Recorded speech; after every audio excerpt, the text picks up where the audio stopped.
listening online too. Take it away. Thank you. Just a little bit of background.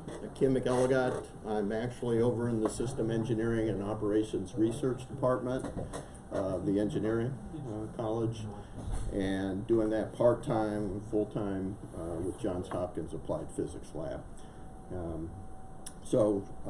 For a system, and I'll get into it a little bit, looking at system of systems for flood mitigation strategies and how to implement them and what's effective.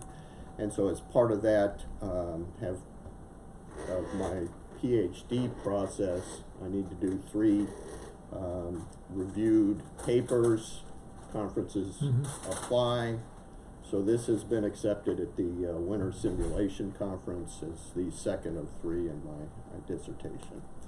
So looking at reconstructing Hurricane Sandy and how it affected Seabright, New Jersey, which is northern New Jersey, to as part of sort of quantifying my agent-based model and hopefully validating it for future work. So get into a little bit of coastal flooding and then types of mitigations, what I'm going to be doing in the future just to frame it, and then into this current study of sort of the mental model for decision making, or my damage modeling, and then into model validation and the results.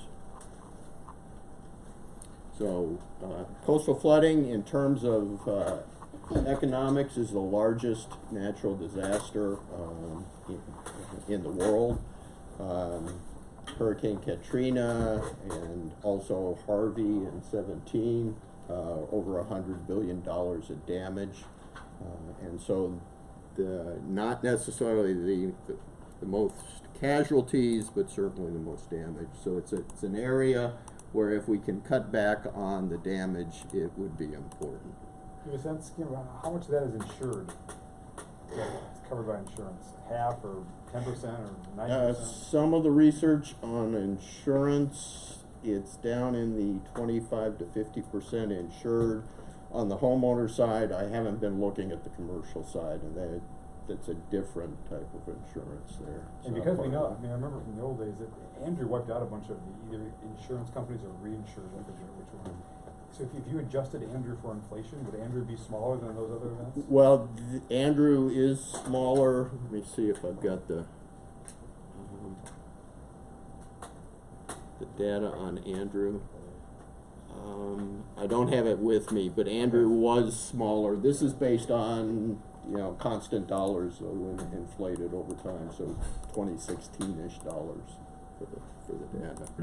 And when you said in the range of 25 to 50% insured, is that individuals, homeowners, or dollars? That's individual houses. Okay, percentage or properties. Property, okay. So ways to cut back on the damage are either from floodproofing of some type, which you either can make it so that it's impervious to water, or keep the water out, or just raise the house. You can relocate either yourself or the whole house, which can be more expensive. And that's at the individual level, and then at the community or the policymaker level, you can do sort of community-wide barriers, seawalls, berms, whatnot, or incentives for the other individuals. And so the focus is on what effects are here that can drive those things. I just heard about a peculiar one too, so tell me where that fits in. So I just heard that FEMA does provide some relief for certain homes that are affected, but only if the home stays in the same place. That is, if the homeowner wants to relocate, then FEMA won't reimburse them, or something like that. So does that fit into here somewhere? Well, what they have been focusing on lately is buyouts. So if they have a repetitive loss, they'll just pay, grant money to pay to get the person to leave. And you can't build where you... And then make it a green area.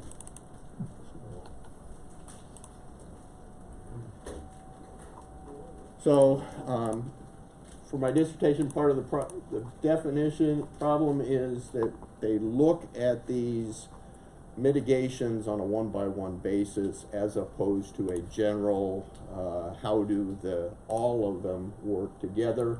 So it's looking at doing a methodology that would support that. The agent-based modeling is great at the individual level, but for doing any of the structural things, you have to actually get into the flood model and what the effects are on the wave. So what I'm doing for the dissertation is I'm taking a storm surge model that's computational fluid dynamics, 2D shallow water wave equation, flooding an area, and then pulling the results over to GeoMason to then look at what the actual damage to each of the houses are and have the homeowners decide what to do. Then I'll be going to policy decisions, and then if they want to do a seawall or berm, it would, in the Java code, actually change the grid and push it back into the flood model and do that multiple times. So this is well defined, physics-based.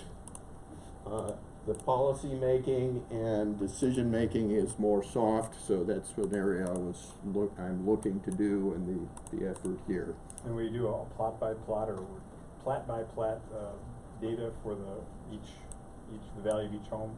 Yes.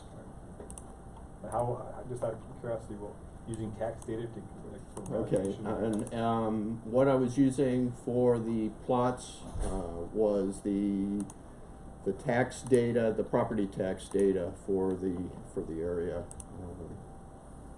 and as well as additional data that's in that record.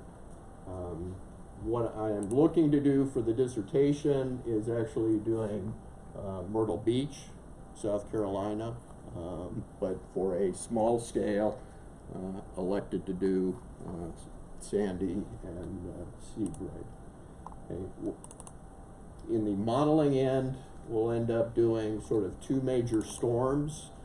So initial decision, Monte Carlo, the events, but also stochastically the interval between storms and the magnitude, and then be planning on doing two storms. After the first, they respond, and then there's decision points here based on the decisions there and the influence of policies. Go through another, see what the damage is the second half, and see from a cost basis what's cheaper.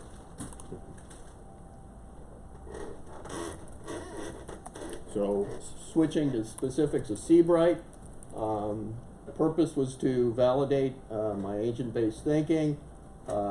Reconstructing Hurricane Sandy hit down near Atlantic City. Seabright is up at the northern tip. The winds were not big, they were about 40 knots or 60 knots max, but it actually had the highest flood damage, just the way all the water sort of funneled into that area. So storm surge about 10 feet, and then depending on the height of the terrain, you had anywhere from 10 feet down to no flood damage. And then McNeil in Delaware did two surveys, one in 14 and one in 15, of the residents to base what the sort of demographics as well as responses and feelings, and use that to compare with the model results. Just tell us calibrate, how far from Atlantic City to Seabright, is it like 10 miles or? No? From Atlantic City to Seabright is about, I forget, 60 plus miles. Okay. So for this, I looked at a single flood event from Hurricane Sandy. I actually, in the mental model, flood experience is a significant factor, so I pre-populated the model with results from Hurricane Irene, which was a year prior, back in 2011, I think it was, and then used the GeoMason framework for modeling this, There are 1,000 and about 22 properties, and actually 1,016 actually had houses on it. So that was the data set. And then looked at protection motivation theory as well as protection action decision modeling to base the decisions for the homeowners. In terms of your previous technology, would you consider Irene a minor one and Sandy a major one, kind of? Not necessarily. Close. There's about 3 feet of difference. So Irene was about 7 feet, above sea level. So there was some damage, but not major, whereas Sandy was significant. So looking at the decision action theory, look at sort of 3 phases of deciding what to do from a event. There's the risk appraisal, followed by a coping appraisal, which really is a cost-benefit analysis, and then finally protection motivation, which in the literature there's a significance about sort of hesitance to do things and other things, but in my mind and for this study looked at affordability, so comparing incomes versus the cost of actually doing something as a filter. And then from Lindell and Hong, who did a study of Houston looking at both the chemical plant or the oil plants and chemicals as well as flooding. They looked at about 10 different factors of demographics and economics that would affect it, did correlations, and so from that, the significant ones they had were the flood experience, gender, ethnicity, and income.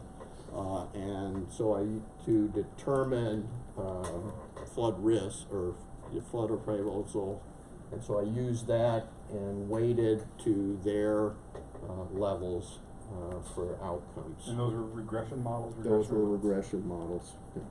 So I doubt if any of us know these papers, but from the title of it, private proactive. So basically, you model every household then, with 1,000 households, you model everyone in basically doing this kind of calculus? Yes, these are each actor, each homeowner is an actor, and that's the level of the simulation. And at the moment, you don't have any kind of, there's no social interaction between them? There isn't right now.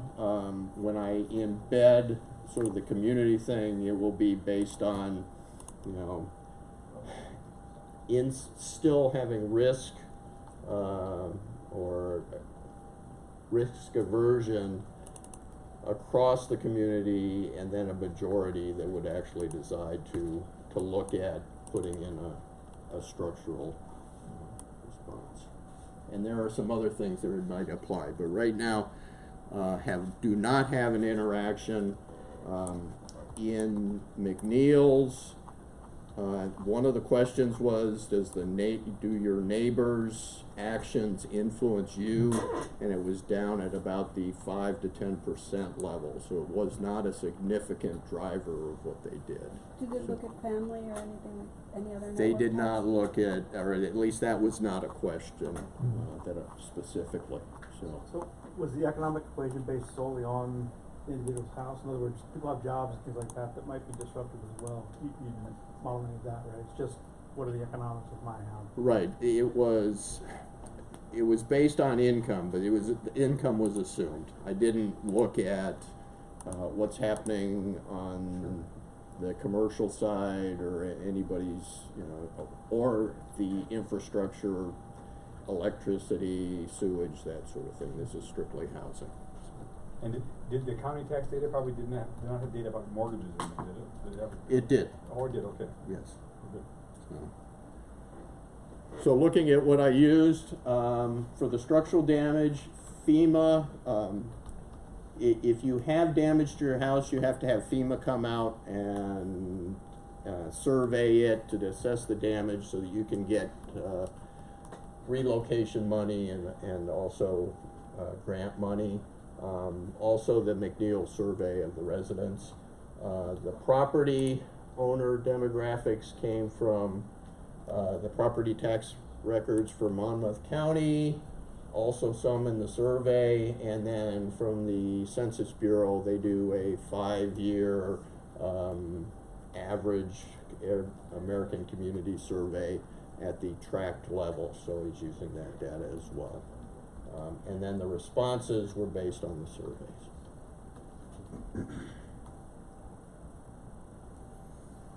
So, looking at the damage, there were a couple different things and different scales were used.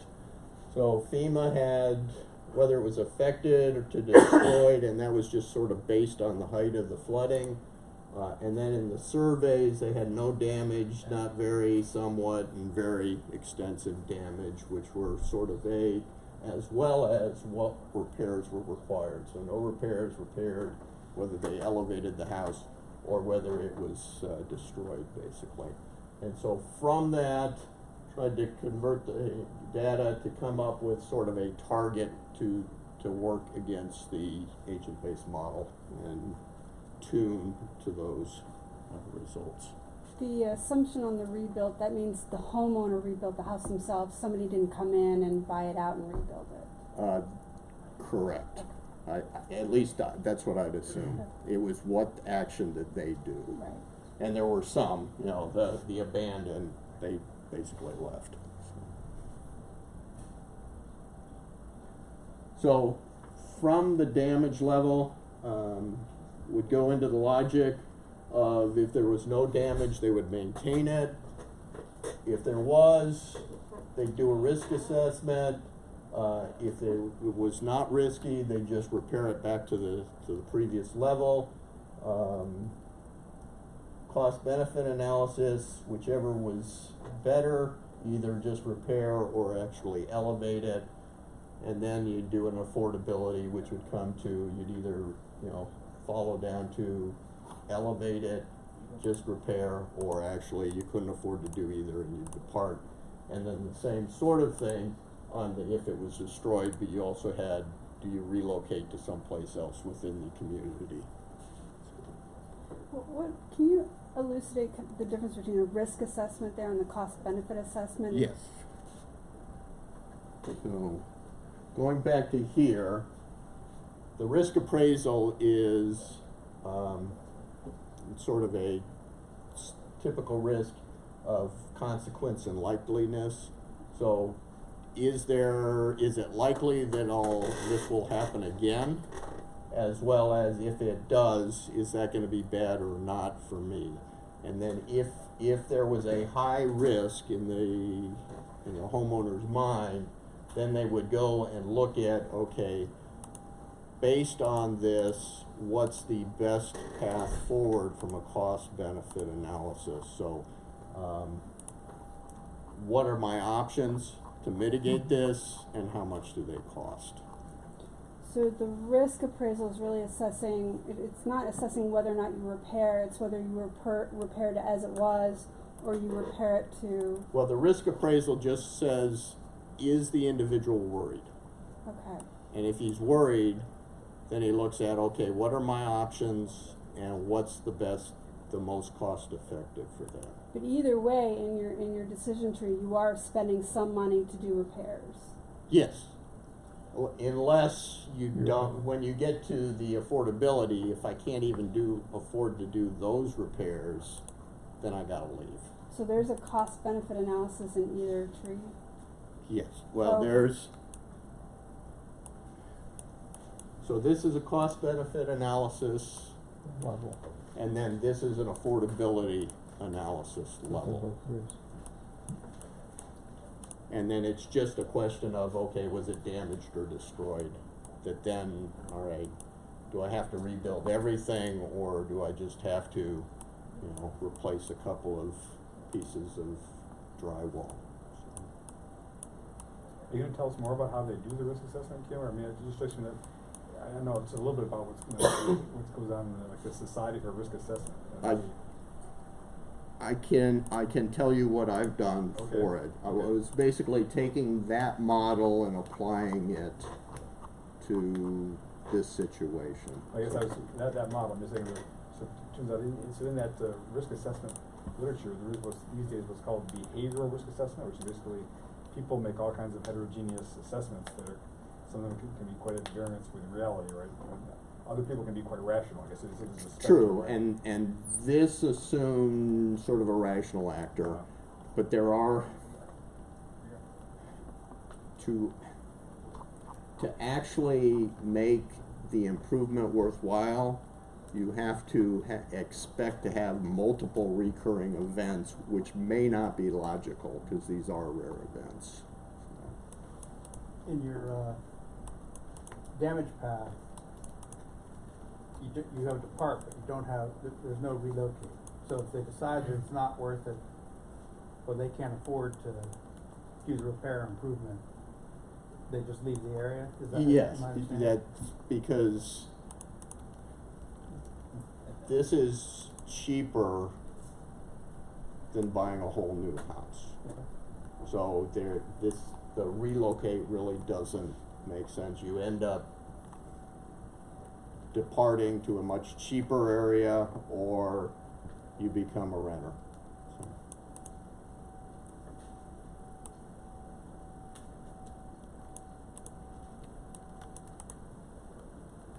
So in terms of responses, I did 30 replications of the study and took population demographics and generated random samples that compared with the overall Census Bureau data, and then looked at, for the risk appraisal, took the expected flood height of either the maximum of Irene or Sandy, which was always Sandy, and the likelihood, which was based on the 4 demographic factors, and whether based on Lindell and Hung, they would be have a high risk.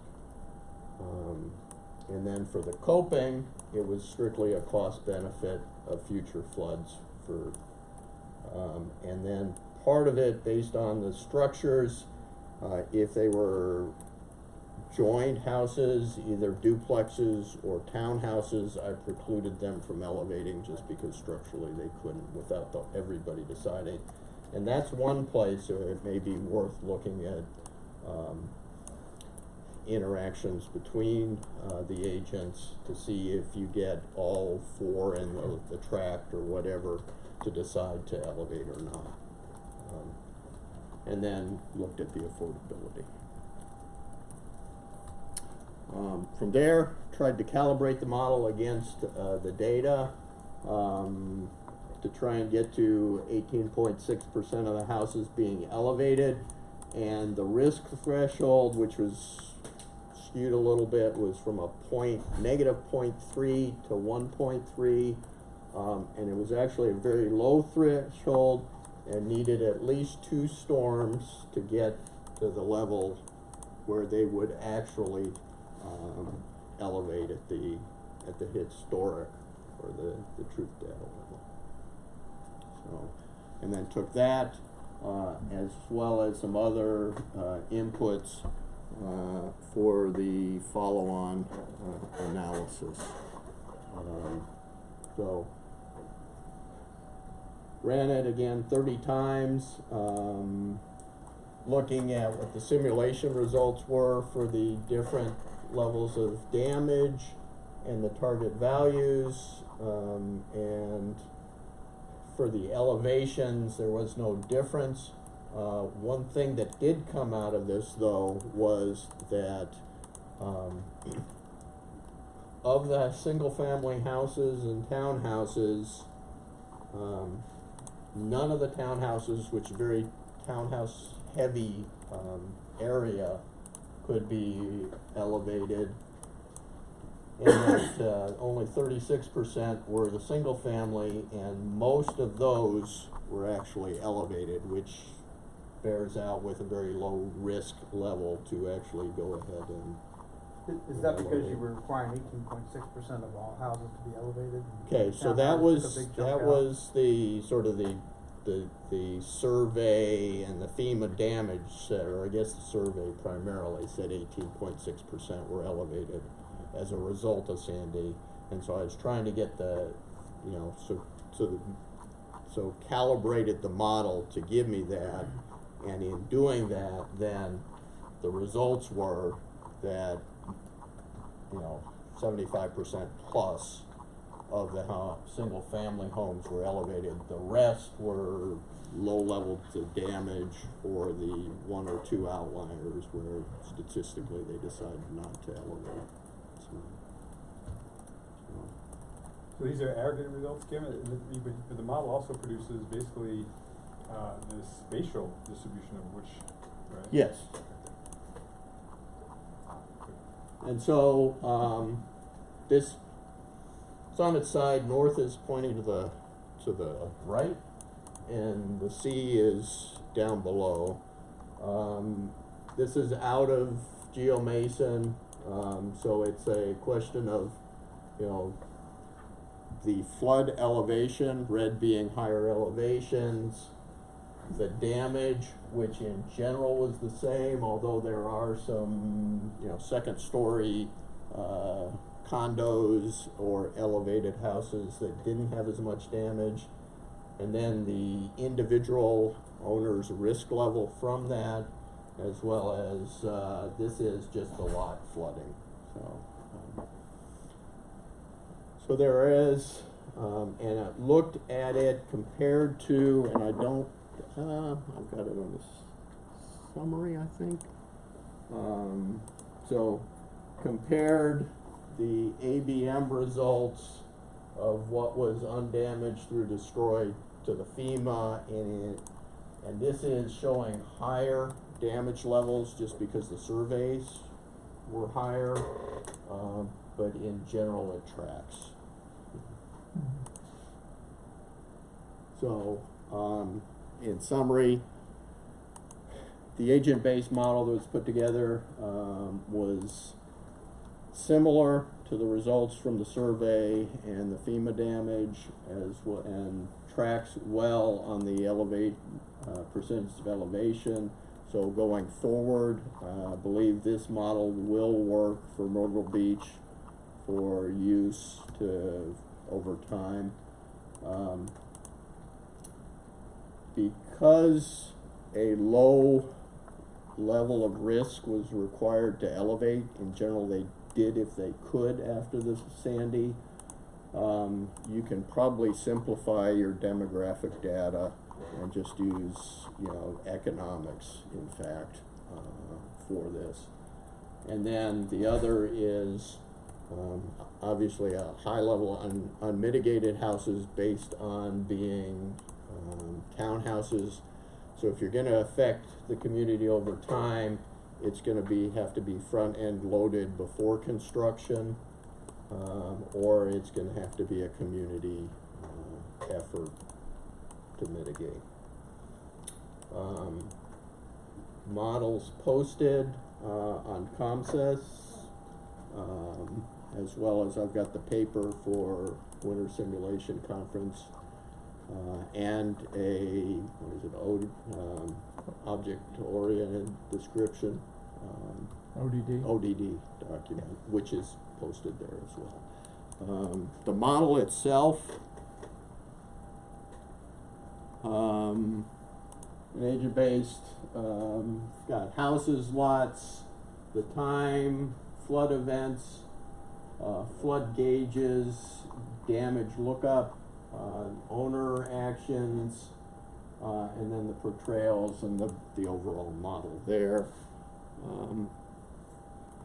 And then actually running it is anticlimactic because it's a single event now. So you run it and it's done. So, Yeah. Very good. so Yeah. any questions?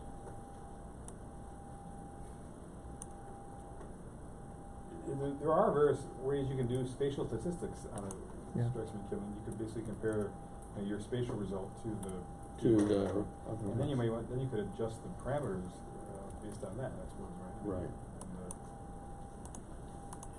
And for some of the decision parameters that strike me as being relevant, and maybe just you skipped over quickly just for time purposes, but things like, for example, if the owner's gonna, for example, walk away from their house, it may matter on, for example, what the state of their mortgage is, right? And those kinds of things. Well, and for time, I didn't get into it, but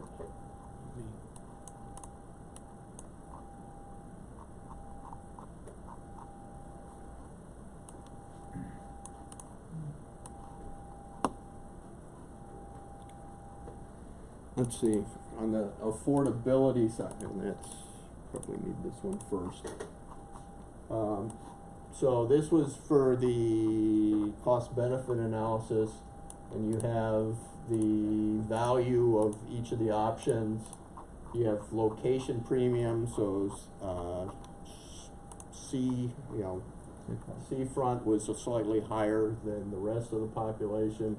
The value of the lot, the cost avoidance, which is how much damage do you expect based on your risk level, the expected number of future floods, insurance payout, the construction costs, demolition costs, purchase costs of the lot if you're moving, and your mortgage balance versus the insurance payout there. And then in affordability, you roll that in, income, percentage you're going to your housing, and then the mortgage ratio that you're willing to pay for housing versus other things. So for all these parameters, then how many parameters could you isolate from the data, or how many did you have to kind of put distributions around or something? So there were some that I took from data. Let's see.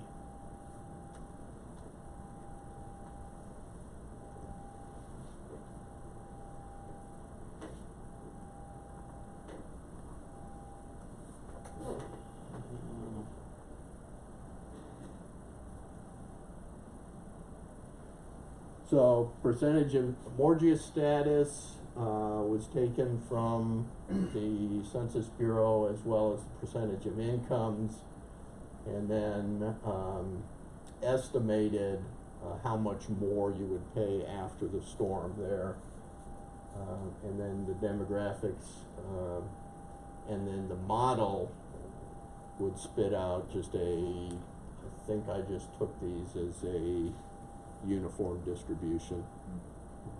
And for the ACS data, would you use data just for Seabright or for like all the? Just Jersey for coast? Seabright, and Seabright is this 18121 tract. Right.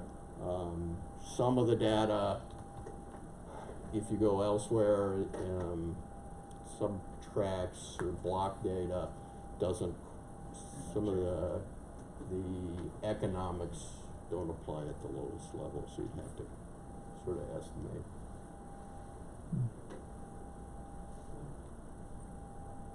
When making decisions, do they consider whether there's a national flood insurance Yes. available for their area? The assumption is that there is flood insurance available.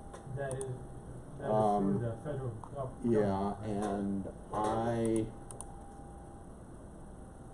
had, let's see, how did I do this? So insurance was included,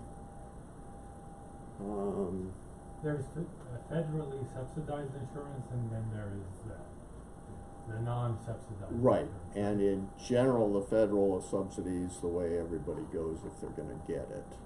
And I assume if you had a mortgage, the mortgage lender required you to have insurance. If you didn't, I think it was a random, and I'd have to go back and look.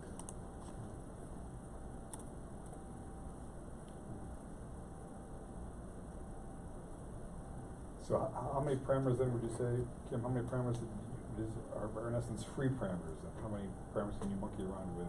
So the parameters I wasn't really monkeying around with many parameters. The only parameters I monkeyed around with, If you show your equation, which like ballpark. yeah. So what I had to do is to get the owner risk to where it was supposed to be for the Lindell and Hong correlations, had to use sort of scaling factors on those. So those were developed. Now those, but since those were a result of a regression model, right? Well, the actual target for the correlation was part of a regression model. I actually, because of the makeup of the community, had to scale it, I believe. Oh, okay. So, Because I was gonna say, how do you interpret the results of their regression? Do you interpret that as being the risk of the median agent or something, or of the typical agent, or is it representative of a whole cross section? it was, from their survey, it was split into, gender, ethnicity, are you Caucasian or not, and then whether there was a history of floods, and then what your income was. And so, based on the random, population generated, ran that, saw what the results were, and then had to sort of tune it to get it up. Now, there were about 4 parameters that I actually played with.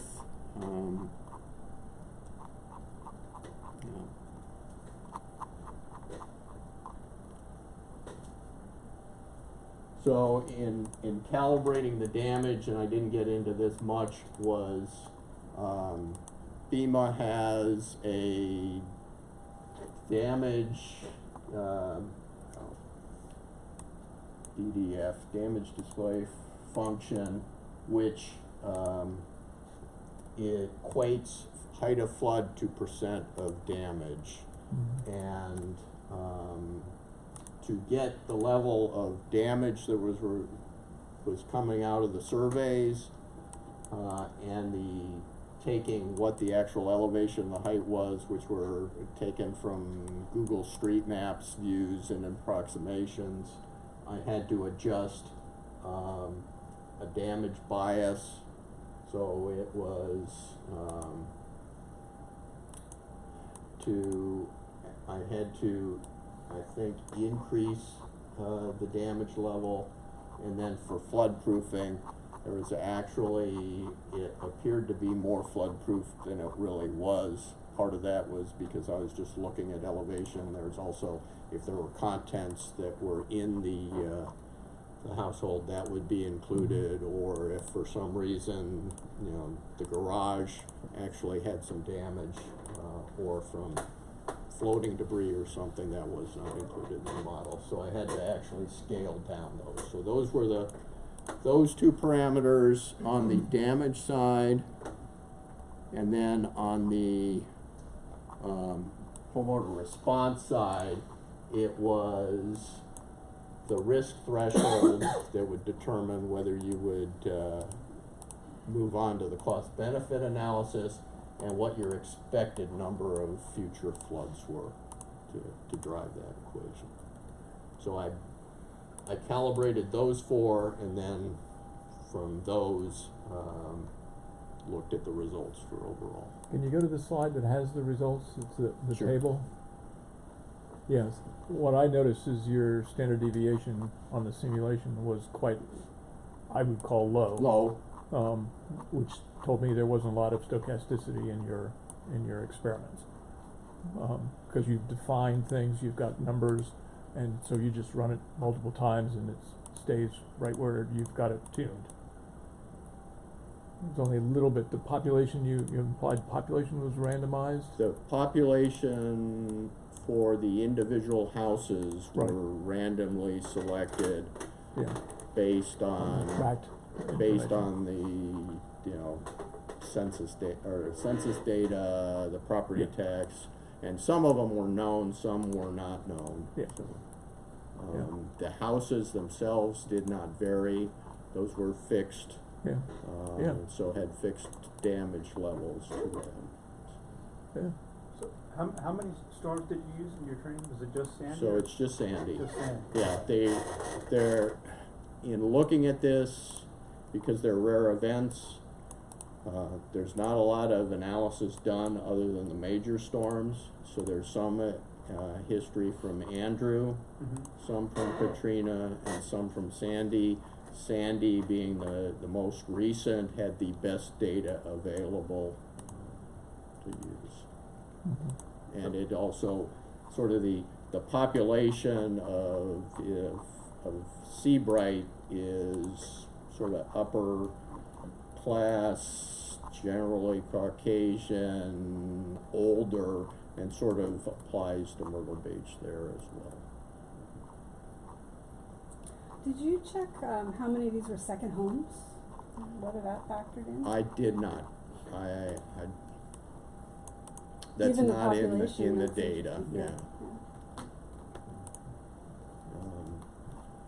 They did have, let's see, the Census Bureau breaks them down into, homeowner versus renter and owner occupied. So there's some of that data that's in backup. I don't remember the numbers off the top of my head. Did they also, again, because you dug into some of the surveys, did they also consider whether people, relating to the second home, whether this was more of an asset investment for these people, or if it was, this is where I live, this is where my roots are?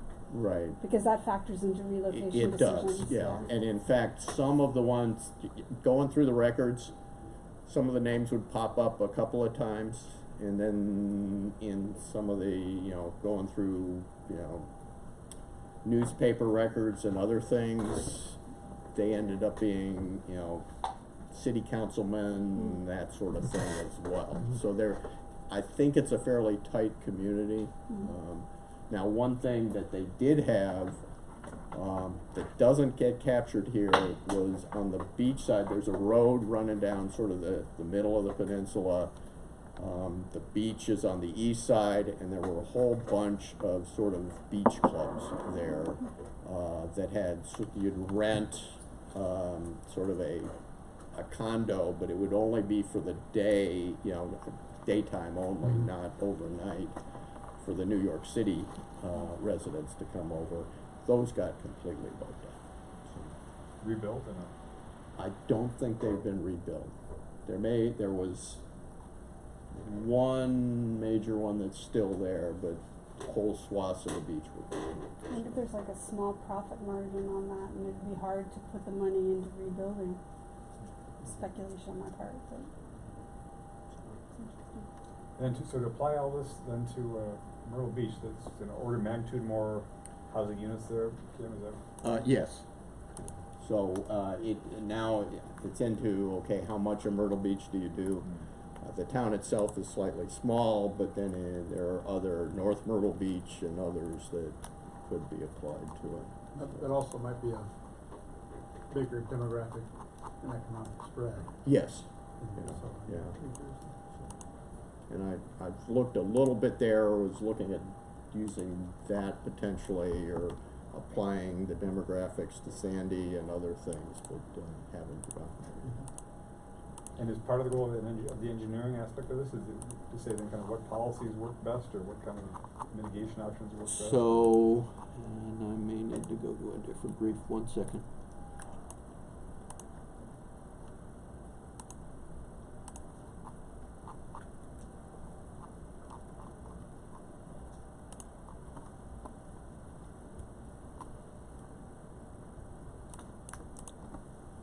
So, in general, looking at probably running 3 different options,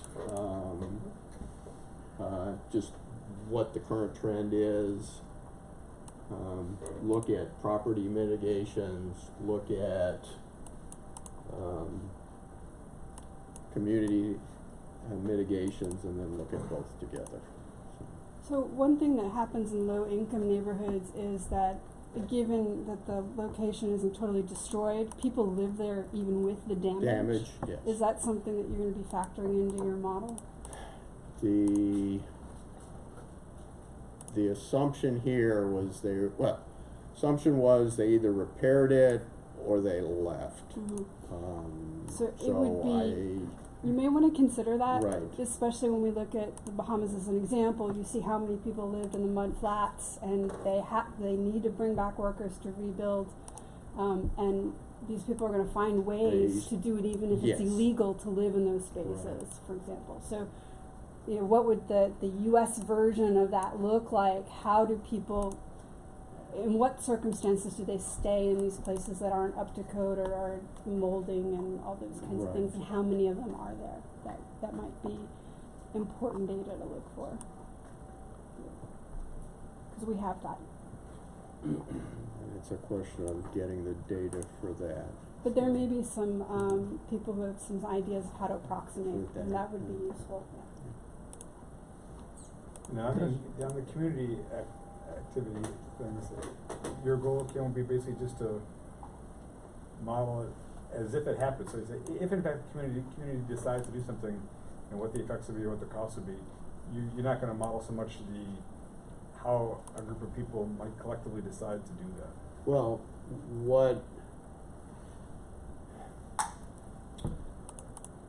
for these, I think I'm still in discussion, but the thought was to apply that, but also probably have a limiting of it only happens if the community decides to do this as part of their risk level. Because in general, that question of kind of self-governance, where it's kind of, how can we, none of us, it makes no sense for any one of us to invest in, putting the berm taller in front of our own house. But if we all do it, we can be, we can potentially be all better off. Yes. That's the self-governance problem studied by Eleanor Ostrom. And in general, there's no obvious, there's no general results there that, it's, under what conditions will the collective decide to do it, yes or no. It's depends on lots of right, social factors. and it gets hard and it gets political. And I was probably going to oversimplify it. So. Any other questions for Kim? Well, thank you very much. Yes, thank you. Now, I've got 30 minutes to do this for the Winter Sim Conference. Is there anything I should take out? You got the main part done in about 30, I think, right? Yeah, No? yeah, Okay. we dragged it out on it. 30 minutes is a good time for you. I would say for that, having been to that conference a couple times, there'll be people there who are sophisticated about the simulation side, so to tell them what's inside the guts and what you adjusted, that's what they'll care most about. So maybe add a slide or two on that stuff. Will do. Thank you. Good. Thank you very much. Thank you.